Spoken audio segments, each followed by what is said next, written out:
Hi everyone, and welcome to the final session of World AA Day Bristol 2021 with Dan Klyn, founder of the Understanding Group, who's joining us all the way from Michigan, and Simon Norris, CEO and founder of Nomensa. This session is called The Curious Case of Curiosity, and it comes in the form of a short talk from Dan, followed by Dan and Simon staging a conversation about curiosity and its implication and application within information architecture, and more broadly, its role within design. Please do get involved and say hello to each other in the chat. Please make sure you've switched your Zoom chat settings to panelists and attendees so everyone can see your messages. And please ask lots of questions too. If you can make sure the questions are on Zoom rather than Discord, that'd be great. And then Simon can pick them out when they're doing the Q&A. So without further ado, I will hand over to Dan to kick things off. Thank you so much. I'm so pleased to be back virtually with my beloved Bristolians, and I'd like to tell you today that George Bernard Shaw had it wrong, that we, the people of Great Britain and of your former North American colonies, are not divided by our common language. In fact, the English language unites us in suffering. I suspect that in spite of our many differences, each and every one of you is afflicted by exactly the same malady that I am, thanks to the inner workings of English and the 14 centuries worth of folk tales and rhymes and songs and poems that have been encoded in it, which is that whenever you or I see or hear the word curiosity, we see a cat in our mind's eye. And at the same time, somewhere between your ears and behind your face, a voice wags its finger at you and tells you something that sounds like gospel truth, that curiosity killed the cat. It's hard to fight back against the seeming wisdom of axiomatic truths when the language itself is weaponized through the power of pattern, through rhythm and rhyme and alliteration and consonance. The last time I was in England was at the invitation of Nomensa. Thank you once again. And that was to give a talk at Interact in London, where I was encouraging the audience to discard an axiom that I felt had done users of the English language more harm than good through its endless and I feel like glib repetition. Like curiosity killed the cat, you are not your user sounds so good that we keep saying it, without appreciating what we're reifying through the repetition. The pleasure of repetition, the pleasure of pattern matching, the pleasingness of the k of curiosity kills the cat, consonants on the one hand, and the pleasure of the round and vowel-y ya on the other hand with you are not your user, make these things we say sound true because they sound and feel good when we say them. What curiosity killed the cat has going for it that can't be said of seeming truths like you are not your user is phenomenological incontrovertibility. And by that I mean, have any of you ever seen a cat? Cats can't help it. They can't not be curious. Thankfully, they have 9 lives, but we only have this one life. This one precarious, fragile little life that can be snuffed out in an instant of poor judgment, especially when we're little children and haven't yet learned the various archetypes of risk and their corresponding types of disaster. Because it's impossible to hover over each human child until it acquires experiential knowledge on its own, we end up outsourcing some of the job there we are. we end up outsourcing some of the job of protecting them to the consonance of the saying and to the reliability of its message being understood and deeply felt by even very small humans once they've seen a cat and once they've heard the saying said enough times.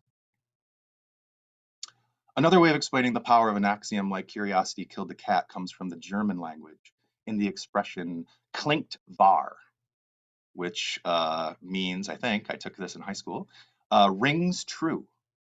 Or in my preferred pedantic phraseology, phenomenological incontrovertibility is what klingt wahr means. Cats are curious and it gets them in big trouble every time. All you have to do is watch. Similarly, the vibration of the note mi, as in do, re, mi, is 528 hertz. You just have to strike the fork and listen. These are facts that we can test, with results that always come back the same every time. That's the primary difference between an axiom like curiosity killed the cat and an axiom like you are not your user. The former rings true in common experience. It's testable, like striking a tuning fork. The latter is just some stuff that somebody said.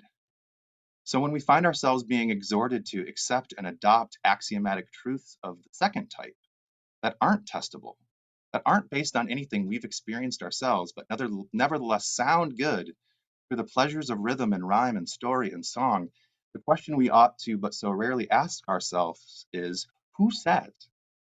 What interest does the proponent of the axiom have in our acceptance?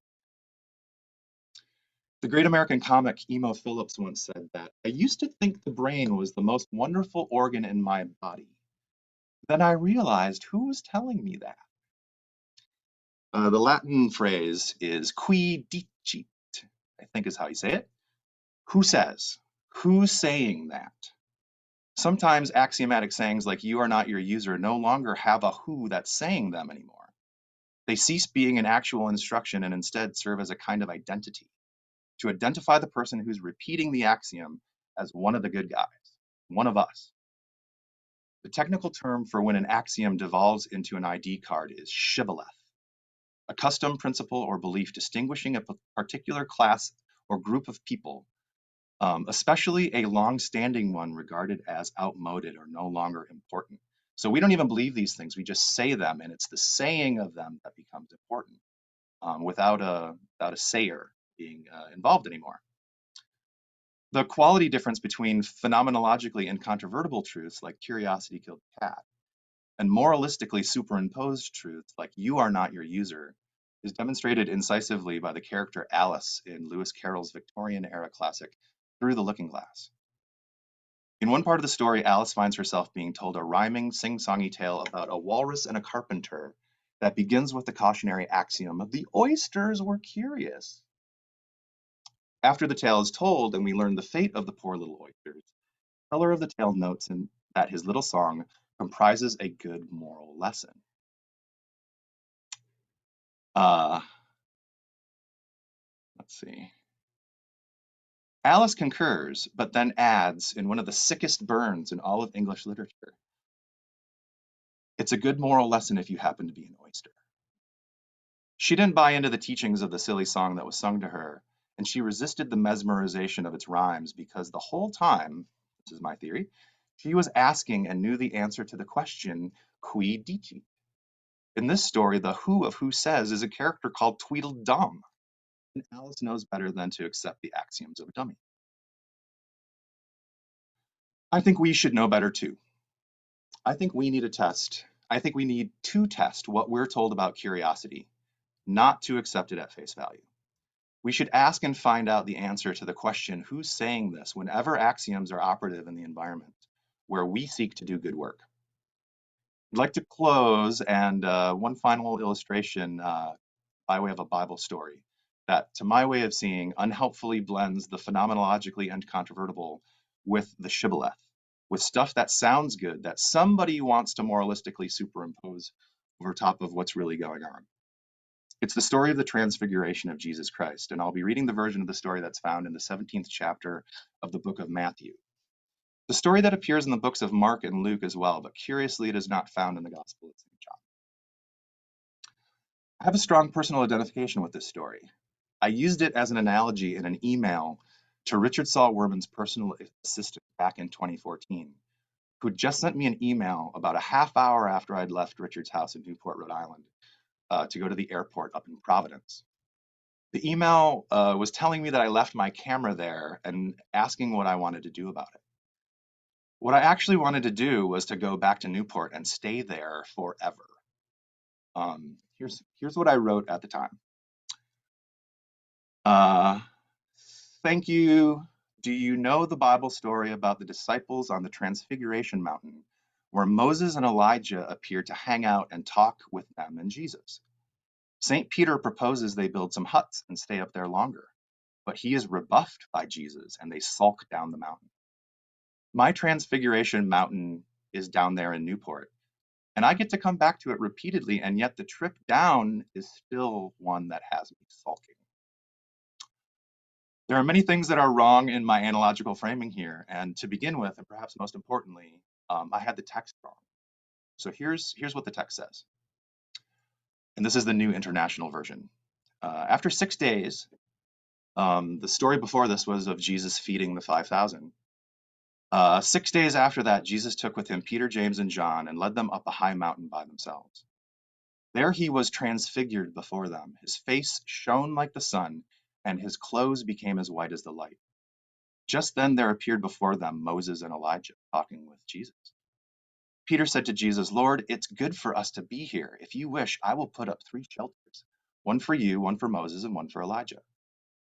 While Peter was still speaking, a bright cloud covered them, and a voice from the cloud said, "This is my son whom I love. With him I am well pleased. Listen to him." I'm going to turn my document camera on now for a minute and show you 2 quick models that illustrate the difference between what I think the transfiguration says when it's operating in the mode of the shibboleth, which is the face value version of the story that I was told, and what it says or might say if we were to rewrite it and then disentangle what's phenomenologically incontrovertible from inhuman experience, from what sounds good to the would-be proponents of religion. So let me see if I can operate the camera properly here. There we go.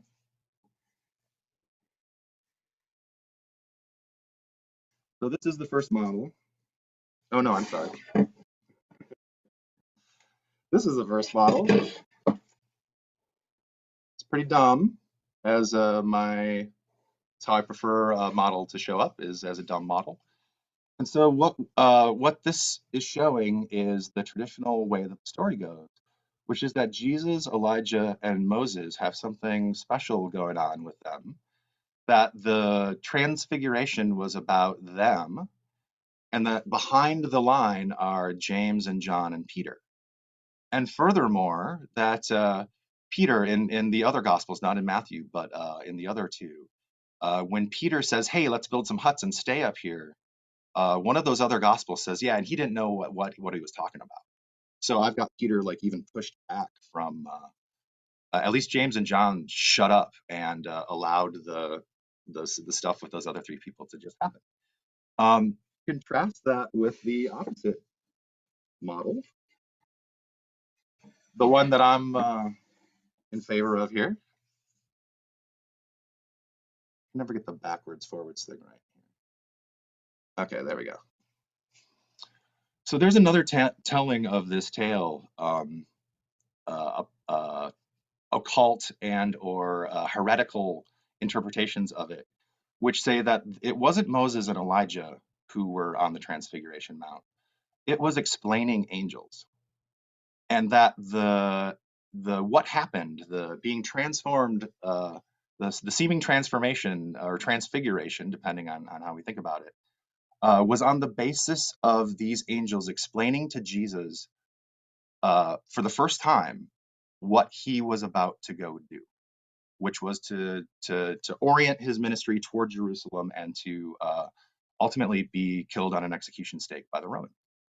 And in this model, there isn't a triumvirate of the cool people who have the thing that they know. In this model, Jesus is the intermediary point. Jesus is being explained to, and then the disciples desire to remain in this place of explaining. They see how Jesus has been transformed by the information exchange from the explaining angels, telling him at last what he is here to do. And that is a very exciting prospect to Peter. And Peter says, why don't we make a tabernacle? Why don't we stay up here? What I've found out in my research is that Peter says a lot of things that Jesus rebukes him for. But this is the one time in the Gospels that Peter is not rebuked for wanting to remain on the mountaintop, to remain in wonder. And yeah. Radiant with understanding. That's my interpretation of what's happening in the story. That Jesus, by having the truth of what he was supposed to do explained to him by people who knew, that he was transformed by that understanding and made radiant by it, changed essentially, not just superficially. In the 20 or so years I've worked as an information architect, I must have witnessed this same phenomenon 1,000 times. People literally light up when they at last understand. I suspect you've seen the YouTube videos of children who are born with some sort of developmental difference and what happens to them when somebody helps them and gives them an implant or a device that immediately closes that gap between being told about colors and sounds and hearing and seeing them. A person who has seen color and sounds is a different person than they were before. A person who is not necessarily a better person, but a fundamentally changed person. The radiant glow, that change in appearance, is light coming from within and shining outward from a changed situation and a differently charged reality. This is visceral understanding, not something you read about and reflect on later, not something somebody tells you about that sounds good. Understanding that's here and now. Back to the Latin, hic et nunc. Not a transfiguration, at least how I want to think about the story, which is a change in appearance, but a transmutation, like the alchemists were interested in, a change in essence through the power of understanding and explanation. So that's what I came to tell you today. To be careful with the things that you say and hear that sound good, especially when it comes to curiosity, which may be the only hope for humankind in a time of pandemic and environmental collapse. To let the cat out of the bag. You're not an oyster. Your mission is X, Y, and Z. Be sure to ask yourself, who is it that's telling you these things? Whose agenda is best served by obfuscation? I will encourage you to be like St. Peter, who was not wrong, to slow down and, if necessary, to go and build a hut, to build yourself a structure, and to make a space for explaining and understanding, and to dwell there as long as you want to discern the real situation you find yourself in, and to be transformed by what you come to understand.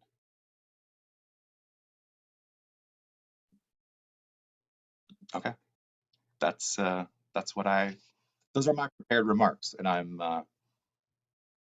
I desire objections and questions. Absolutely, that was wonderful.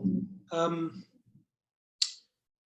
think, let's get straight to the detail. So I think this idea around transformation is quite important because it kind of touches on a number of things as well. I mean, there's history and obviously our interpretation of history. And this is, I suppose, the first bit that I kind of want to pick up. So I think the way that you've remodeled it is really quite fascinating, in the sense that it's no longer us, them, and them. It's just us, which in itself lends its idea to this visceral aspect that you're talking about. So firstly, by kind of reframing it, which in itself, I suppose, is the first bit that I want to get at. That reframing in itself is an act of curiosity, right?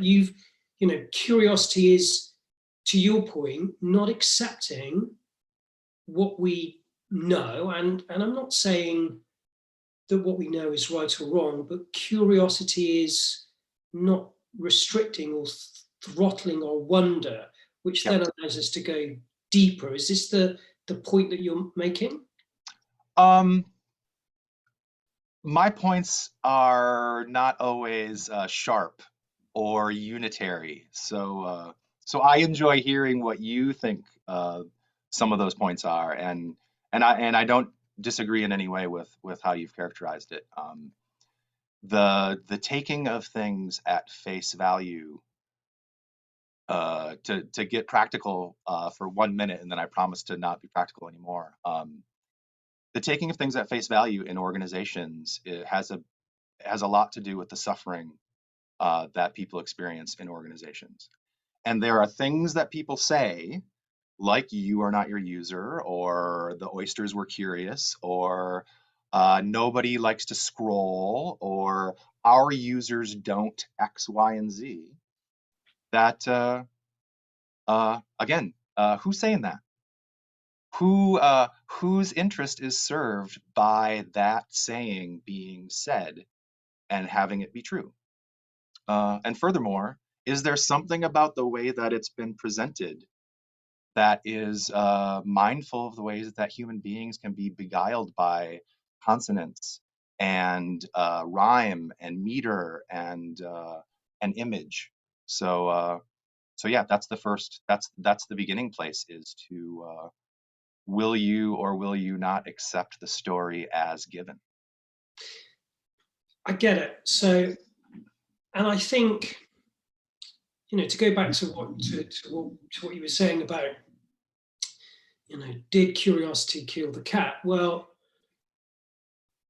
we could say that curiosity is an innate ability for cats. I think as it is an innate ability for human beings as well, and especially we see this reflected when we observe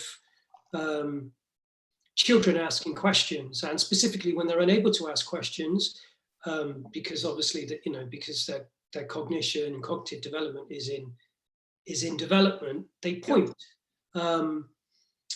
This is a way to kind of understand and to understand the world, to imbue meaning, and it kind of, I think, reflects that kind of embodied idea that you've really put forward when you kind of switch the model up from it being more us and them to just us. And I kind of really want to go a little bit deeper into this idea. So Yeah. it takes some perspective to do that, right? Because when we're talking about scripture and things like that, something where my knowledge is pretty superficial, and I know your knowledge is pretty deep. It takes a lot for someone that actually has deep knowledge to say, how do I rethink about this? How do I remain curious about this? And this in itself is paradoxical, because curiosity can be both something that is virtuous, in the sense of it leads to more curiosity, more questioning, not accepting axioms, to your point, but it can also be paradoxically vicious, in the sense that it reduces curiosity. It actually erodes our innate sense of learning, our ability to understand, our ability to remain curious. And I kind of, I'm interested in, like, how do you go about that, Dan? How do you go about remaining deeply curious about something where there will be more axioms with scripture, given the fact of its historical foundation within our society. In fact, societies, species, because it's been a foundational component of how we behave as humans. Then there will be with respect to information architecture, literature, right? So how do you remain curious about something that probably is challenging an axiom, which is what you've done in that presentation of the model? How do you do that? I think one of the ways is to be dumb. I realize I threw Tweedledum under the bus as somebody who shouldn't be listened to. But there's something about sticking your hand back in the fire. There's something about not being cowed. I think of St. Peter. Being, he bursts out, he has these, oh yeah, it's this, and like, get behind me, Satan. Like he's wrong so much and he doesn't stop. And this one time, back to my email, back to Richard's admin, and how I told her the story wrong. I just assumed, because Peter is always wrong, that here he is wrong too. But he kept going, and he was not wrong.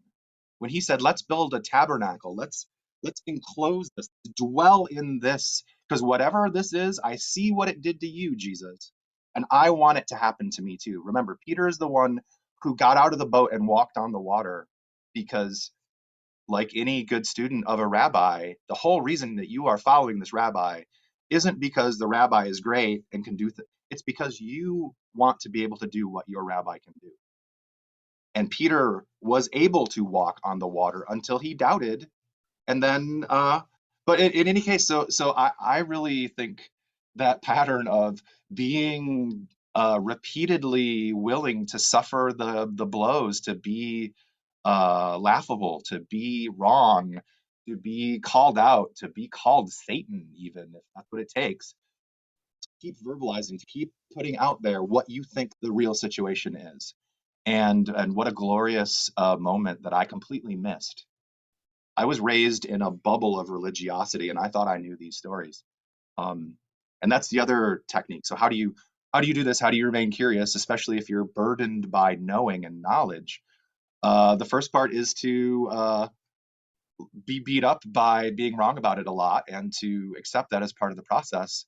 And then the other part is to slow down. That's what I hear Peter asking for in building the tabernacle, is to slow down the process that he knew wouldn't always. This explanation thing that the explaining angels are doing and how it's lighting Jesus, this isn't going to last forever. So how do we slow time? How do we not go fast and break things? And so I think that's one of the ways, is to be willing to suffer the consequences of insisting on your need to slow it down, to build a structure around it if you need to, if that's what it takes for you to understand, and to make that you desire transformation, not just transfiguration. To make that tangible to others, to let it be known that I'm going to be wrong a lot, and I'm not going to move as fast. I love it that no problems were solved on the Transfiguration Mount. So for you or I to insist on, you know what, we're not going to do in this meeting? We are in no position to solve problems because we have not yet been lit up.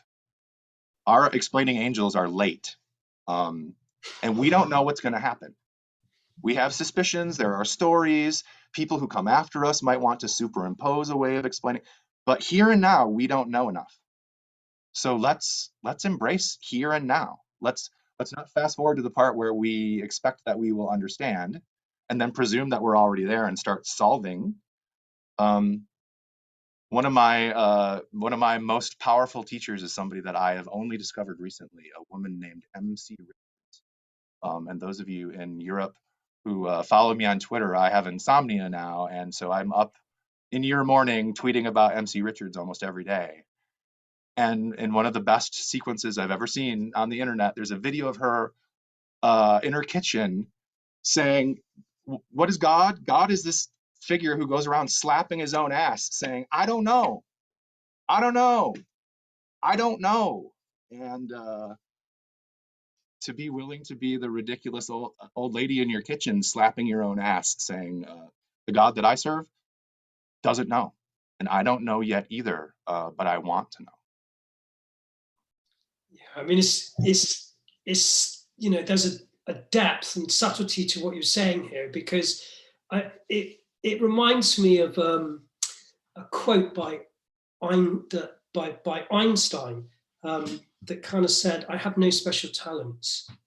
I am only passionately curious." And I think, in that idea, that declaration of "I have no special talents," we're talking about Einstein. So, of course, many people would say, as an axiom, of course, this person has special talents. But I think the point being that, the point here is, it's not about those special talents. It's about this ability to look at something again and again, fresh. To your point, with wonder, and that does require skill. That requires a sense of training, because we're taught in our education, we're kind of taught theories of things. These axioms that we have to deal with and manage are, I think, both things that can help us, but they're also, I think, from what you're saying, things that can shackle us and restrict us. So it's a fair point to say, how do we manage those things, those axioms, in a way that, and I'm thinking commercially now, like dealing with clients as you do in your day to day. Yep. Clients don't like things like, well, we don't really understand, we don't really kind of know. No. Don't go around slapping your ass saying, I don't know, praise be the God of chaos, I don't know. That's no way to succeed in business. No, but I don't think you're saying that. I think what you're saying is there's a way of going about things that can be separated from what we do and what we practice, and actually how we internalize that. And going back to a keyword that you said, how in doing that, it's something visceral. I mean, we don't need to say that to clients, because clients, unfortunately, to kind of put it another way, they are paying for axioms, right? They want to be right. They want to make, they want a return on investment. As whereas I think what you're saying is, well, actually, by slowing down and by being more curious about things, maybe the return on investment, and I'm thinking vis-a-vis like Peter now, will be much greater. To your point again, Peter wants to embody the curiosity and the benefits that go with his teacher. Essentially, this means Peter wants to copy what his teacher does. Yes. And it's but this is believes that he can. Yeah. It's difficult though, right? It's very, very difficult. So, if we take it in a more practical way, should we be encouraging clients? Should we be more encouraging about curiosity, about slowing things down?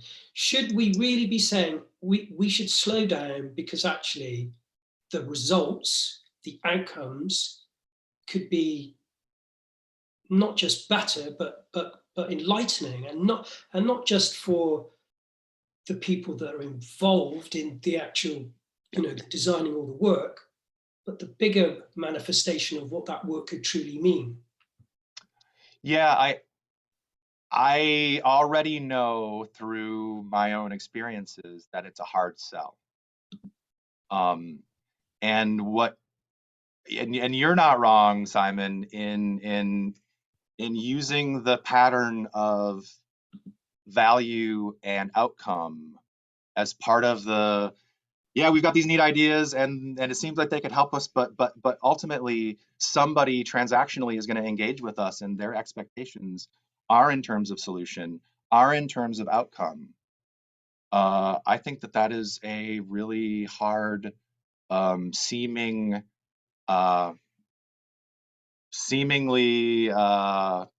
unsolvable problem of the orientation towards solution and outcome, and the fact that that slowing down and developing a more visceral kind of understanding not only gets you those outcomes, which is what everybody wants to talk about, but back to hic et nunc, here and now.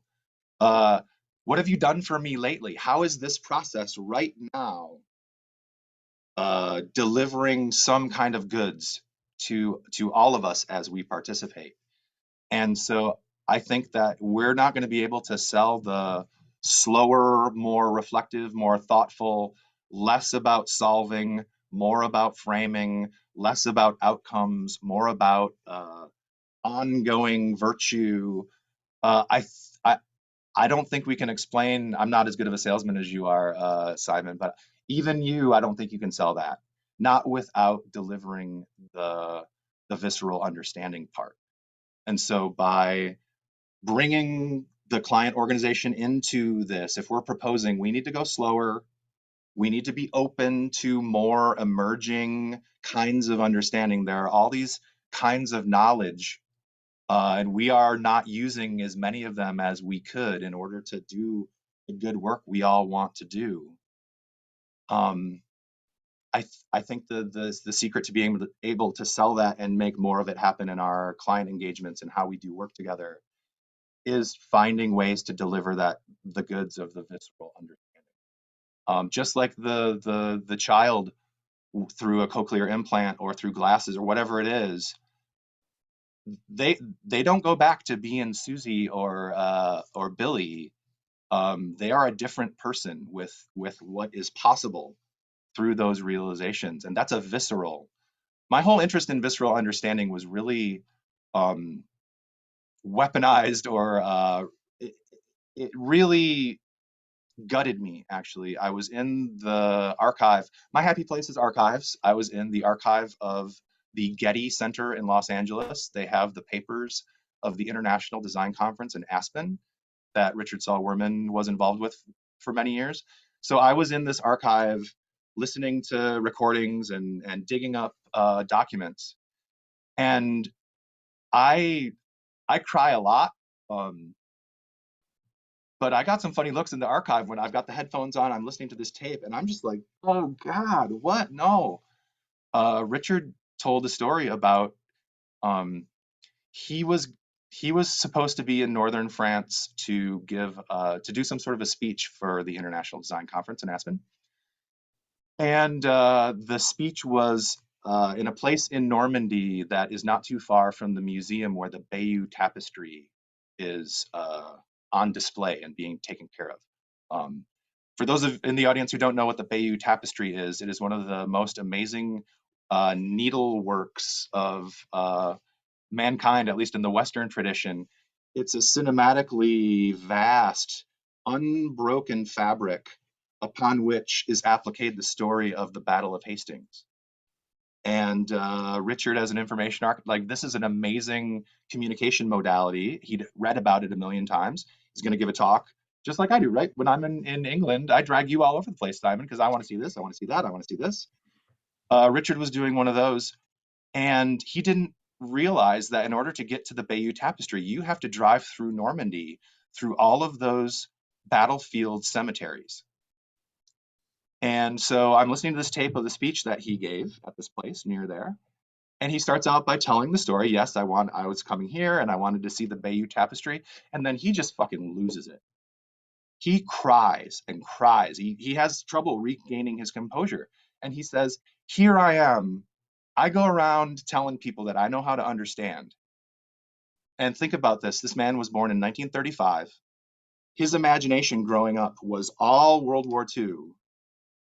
He lost family members in the Holocaust, were murdered by the Germans. So this is a potent thing that he thought that he understood, that is relevant to his own life in really specific ways. And it's only when driving, and you're not even there to do that. He wasn't there to honor the war dead. He just wanted to go see a neat tapestry. And he was gutted, leveled, interrupted, stopped cold by visceral understanding. All of a sudden, he understood. And that's transformational. He couldn't compose his composure. He had to lose face of expert information explainer, because in that moment he became a new person, which is in his whole body, shaking with the realization of how many people died, how evil this thing was, how unbelievable that we're still here and that we get to go to conferences and talk about tapestries. So we have to find ways. One of my pet peeves early on in my career, when I was a web producer, was I would do all the upfront IA stuff, wireframes, schematics and stuff, and the clients, yep, that looks great, go, make it. And then about 3/4 of the way through the build process, client strokes its chin and says, well, now that I see it, I'm not good at self-control. and back then especially not. And I would just, what do you mean now that you see it? I showed you wireframes. I gave you a 300-page spec. I gave you this, that. We tested it. We did. Doesn't matter. Visceral understanding beats every other kind. And so this is a long way of getting to your question, Simon, which is, if we're gonna do something different than what we've always done, if we're not just going to repeat axioms and just keep calm and carry on, we're gonna need to find ways to have clients way earlier in the process than having a finished piece of product or service or what have you. They need to feel it. They need to have an embodied realization. They need their lead to be transformed into gold somehow. And I don't know how to do that, but I do know that it isn't by going fast. It isn't by rote repetition of things that sound good. And it isn't through wireframes and the kinds of things that you and I might understand. There's some better modality, and what I do know is that it involves more of our embodiment, not less. That it has more to do with the combination of sense making and place making, not just sense making or not just place making, and that it's not about solving anything. It's about being here and now, and what is here and what is now, and who's saying that. The land of fundamental questions, but without somebody feeling like this is going to work or that change is happening because I can feel it. I don't know. I mean, it's, this is quite delightful stuff from my perspective. Now I'm kind of seeing some stuff come up in the panel. So I think it's important to kind of get over this idea that we are talking about, when I think about what Richard went through, what we all go through individually is this sort of, it's quite egocentric. So, maybe it's difficult to know if it's just part of the experience, isn't it? Richard going on the drive to see the tapestry, or is this something more innate that can happen? Because it could be, Dan, quite easily that a number of other people have done the same drive, have even done the same thing, and it hasn't happened. And this is the kind, this is the point. So a kind of question is being asked. It's like, how can we get some of this stuff going? And I think to your point around when we see such enlightening change, because that through sort of visceral experience, someone having a cochlear implant, we feel that as well. When I see a video of something like that, I feel it by extension. It doesn't even need to happen to me, but I feel it as well. And it's happening in your humanity. You're feeling it in your humanity is where you're, wherever that is, that's where you're feeling it. So does that mean then, so when we think about curiosity, and I know we've spoke about wonder quite a bit, is that the kind of trick? Is there a difference between them? Are they related? Do we have to remain in wonder to ultimately remain curious? I mean, it's a good question, and thank you to Philip Pollitt Jackson, who has been a spiritual guide to me for many months now, and helped me through some earlier versions of some of these remarks for you all today. When I think about lots of people have driven through those cemeteries and didn't. Lots of people have seen the Bayeux Tapestry. So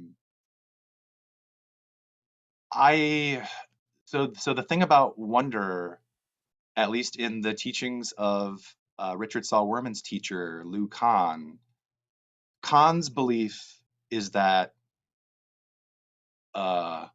wonder is something that we have access to more and better through evidence of how the things that we have and make and places that we dwell, the more access we have to the evidence of how things were made is, for Kahn, the degree to which that we have access to wonder. It gets us wondering.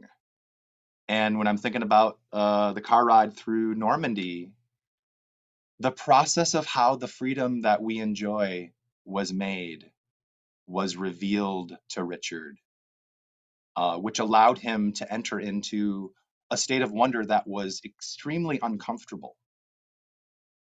To wonder at the vast gap between what he thought he knew and what seems to be true on the basis of the phenomenological incontrovertibility of more crosses and stars of David than you could count.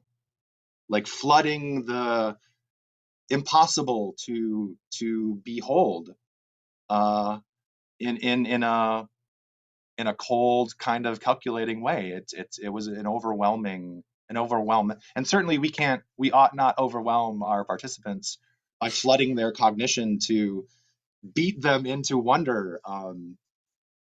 But back to the two models of what happened on that Transfiguration Mount. Yeah.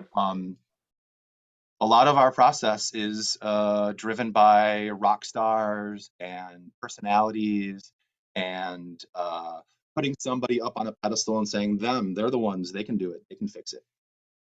And so I think that how do we get wonder into the things that we're doing, and what does that look like in like our real worlds where we do real work? I think one of the things that it looks like is that it's not any one person or any three people, that it's at least four, that there's that it's a community of practice, not a personality. That's part of, I think, why Richard fell so hard and so fast, is he tends to work in the mode of the auteur, work in the mode of a cooperator, not a collaborator. And so he didn't have like an interpretive community saying, yeah, Richard, you don't really know as much as you think you do. And so he was leveled, brought down to understanding. There's got to be a corollary version of that. That's the good way, where we are built up through that, where conversation and dialogue. That's the beautiful thing about who are those two guys? Even if they're Elijah and Moses, what was going on there was dialogue. It wasn't Elijah saying, "You're about to be nailed to a crucifixion stake, and you're going to have to, steel yourself for that." It was a conversation. It seems to me from the evidence and from how I want the evidence to show up. And so there's something about broadening the participatory. Broadening and diversifying participants. And then, can we expose back to how do we get clients and collaborators to give us more space, more grace for reflection, understanding, dwelling in our curiosity. I think what I was showing people back in the Now That I See It time wasn't the evidence of how the things that I made were made. I was showing them, bam, here's the fucking wireframe for the homepage. Isn't it great? I was showing them product. And what Khan says is that it's our ability to know about the process, to find our own belonging in the process, to look at a leaf and like, how did this happen? And to know that what made that leaf made me. All of a sudden, here I am. I just felt it. Goosebumps. I just entered into wonder by thinking about the way that I was made is somehow related to the way that a piece of lettuce was made. So there's something about not UX theater, not the shock and awe of the expert says jobs to be done is the way to go, so let's listen to him. And not to say, and here's our journey map, and isn't it great, but to get hands dirty and to get sleeves rolled up and to have leadership saying it doesn't know and slapping its ass sometimes. I mean, what it looks like looks very different from anything that what we do looks like now, or anything that I do. I won't impugn y'all's process, but I'm like any preacher, like any sermon. What I'm preaching is what I myself need to hear. So this isn't me telling you all that you're wrong and not curious enough and you're not discarding the right axioms. This is me. There's a better way, and I'm not doing it yet. I like it. I'm kind of curious of time, so I just would like to sort of come back to some of those points, and then I think we'll have like some closing remarks. But you know, you used a phrase which I wrote down, which was beautiful, brought down to understanding. And you were talking about words and meaning in the very beginning of this presentation, and you're right. You know, when we think about the word understanding, and you know what that means to, you know, standing under. It really means that. Yeah, it's very, and it's a powerful way to think about things. And you know, now I'm starting to think of wondering as an act of curiosity that can lead to wonder. It's kind of, you know, you're making me think, actually, again, you know, how do we, you know, what are the patterns? What are the models? Knowing that whatever model we come up with is always incomplete. Yep. Because a model can never be an accurate, complete representation of the world. And when a visceral thing happens to us, it's often that we really appreciate that the model is not as representative, is not as reflective. And that kind of goes back to our own sense of understanding. So yeah. I agree with you 100%. I think actually some of the things that we're going to face up to, given what we've just gone through in this next decade, this is the real stuff. This is the real work. It's not just about output, agility, velocity. It's about making things that truly allow humans and humanness to thrive in a way which encourages us to have and feel wonder. You know, I've been a big fan of yours, you know, Mr. K, for a while, as you know. So I'm with you, brother, 100%. Well, the love you and your colleagues have shown to me over the years, Simon, is why I do what I do. It's been marvelous for me to get to know Bristolians and Bristol and the Interact community that's a little bit more spread out than that. And yeah, I wonder if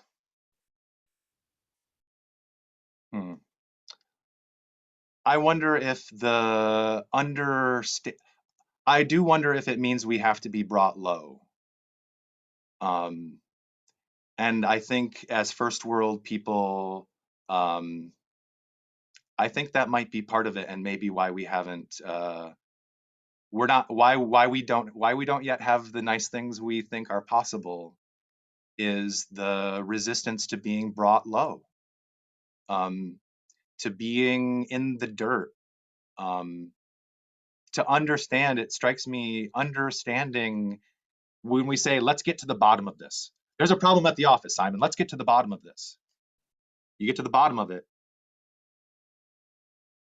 Under that is understanding. So even getting to the bottom of something isn't understanding it yet. It's just getting to the bottom of it. And one of the most cartoonish examples of understand that I've personally experienced, back to the phenomenologically incontrovertible. Some of you might know about the American architect Mies van der Rohe and the Farnsworth House, a very famous glass box of a house back when that kind of modernism was something people thought might be good for us.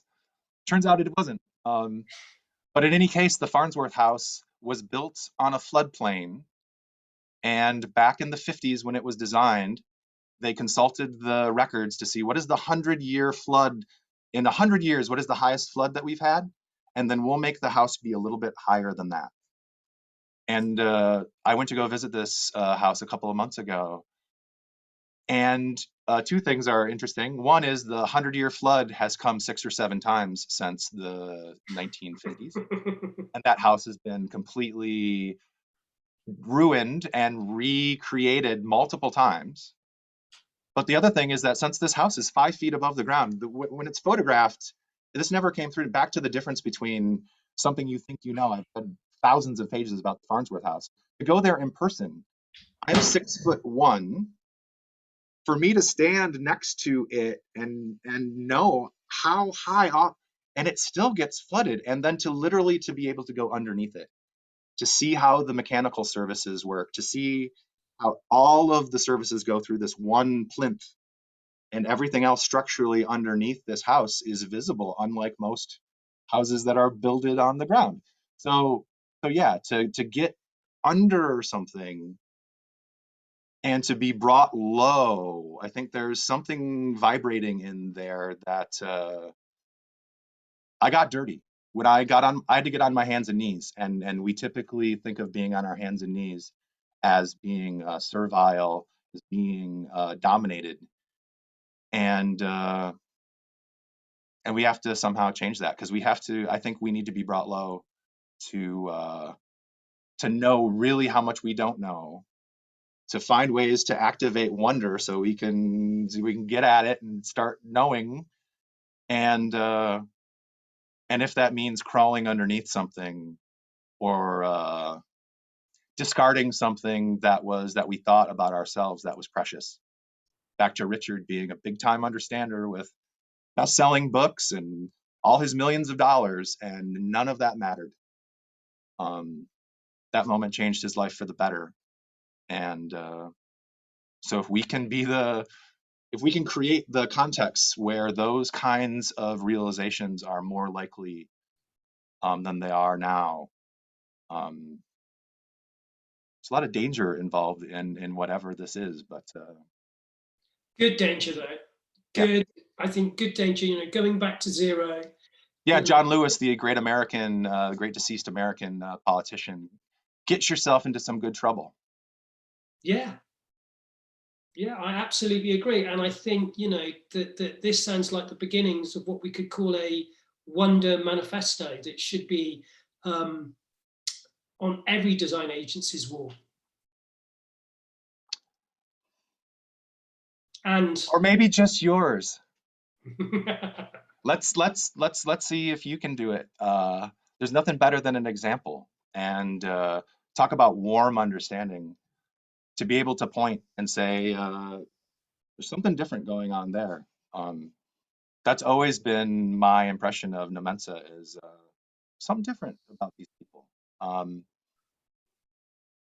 Well, I'm going to take that. Humanizing technology. I mean, even that, even the boldness to say that. I think that's where it begins. It's in our humanity, the place where we feel this warm understanding, this visceral. It's in our humanity, wherever that is.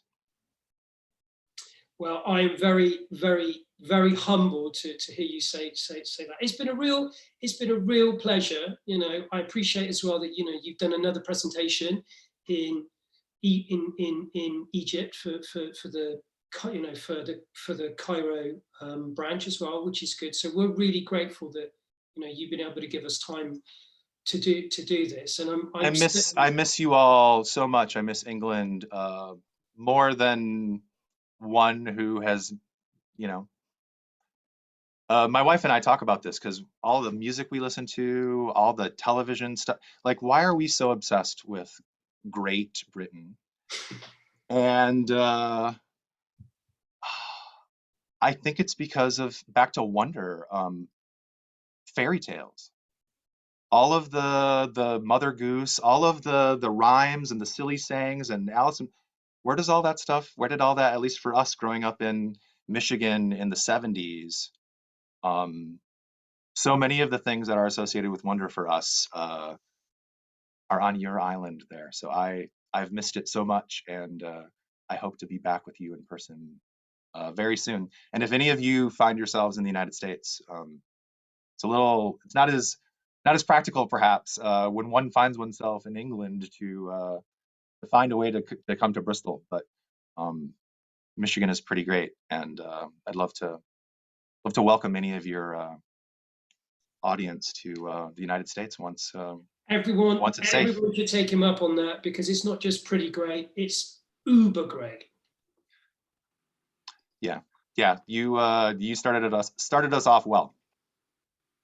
Thank you, Dan. That was truly wonderful, and for me, inspirational, and I'm definitely going to be watching this again and thinking about some of the things that you said. Thank you. Yeah, you're most welcome, and I apologize to anyone whose version of these stories is different than the one that I prefer, and I would love to hear. I know it's hard in real time for people to object, but it's almost a joke. Talk about things that just I repeat and that become meaningless through repetition. Those of you who've seen me talk more than once know that I like to say objections. I would like to begin with objections before we take questions. Where are the objections? Because that's where the real action is. So that's because you're a curious genius, Dan. I just want to know. So please, if what I've said has offended you or isn't sitting well, if you feel something you don't want to feel on the basis of any of the things that I've said, I would benefit so much if you would tell me. Because usually all you hear is, "Oh, that was great, thank you." I want to do it better, so let me know what didn't work. Some of the slides, there are 3 slides out there with some of the points that I made today, and some of the text that I was reading, I'll make that available in the next couple of days as well. Awesome, thank you. Please subject me to your objections as well as your adulations, which I enjoy. Awesome. Well, thank you to you both. That was a really good session. Whenever I listen to both of you speak, my brain hurts. So thanks for that, and thanks for helping me understanding. I'd like to say a huge thank you as well to everyone that was part of World AI Day Bristol 2021, the brilliant speakers and panelists, of course, Dan and Simon. And of course, a special shout out goes to the amazing team here at Nomensa for making it all happen. Huge thanks to everyone that watched at home. Really hope you enjoyed the day and found it valuable. We'll be sending recordings of all of the sessions over to you shortly. So just keep an eye on those landing in your inbox soon. As mentioned earlier, this is one of 4 virtual events we're running this year at Nomensa. We've got a brand new accessibility conference coming in late April, which we'll be announcing details of very soon. And of course, our well-known conferences Interact and Collaborate are coming up later in the year. We'll be announcing all of that very soon. Also, we're hiring.